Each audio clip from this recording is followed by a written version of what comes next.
everybody knows how to replace a bridge or how to fix a road. It's not a question of how to do it. It's really a matter of where are the resources to get it done. It's Margaret Donahoe. And who do you represent? The Minnesota Transportation Alliance. And what did you hear today that caught your ear?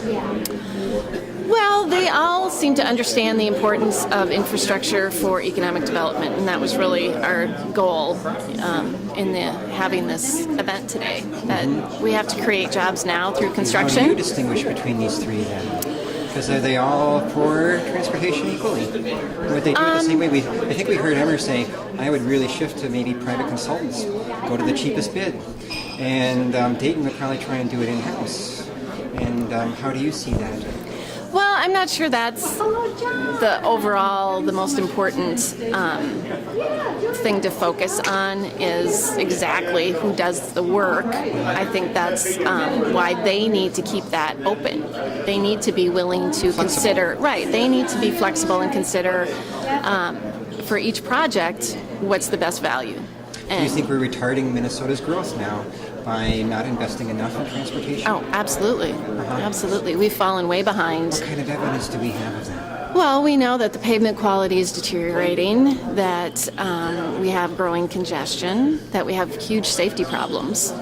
Fatalities in greater Minnesota are a huge problem on two-lane rural highways. Do you know where we're ranked for commuter time these days in the Twin Cities? I don't know exactly where we're ranked, we're doing so but great. yeah, we're wasting a lot of money in lost time, lost fuel, sitting in traffic.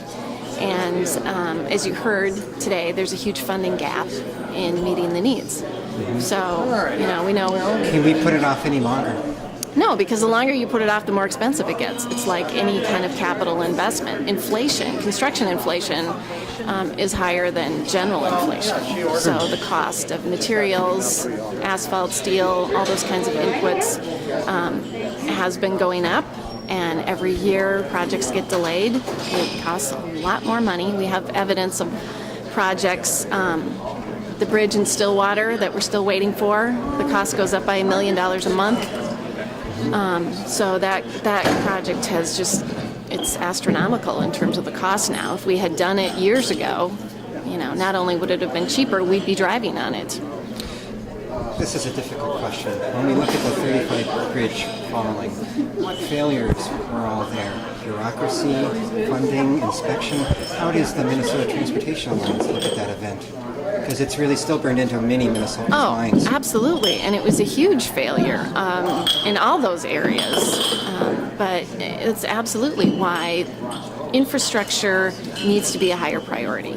We need to make sure our infrastructure is safe, first of all, and we need to be investing more money in it because that's exactly what it takes. Everybody knows how to replace a bridge or how to fix a road. It's not a question of how to do it.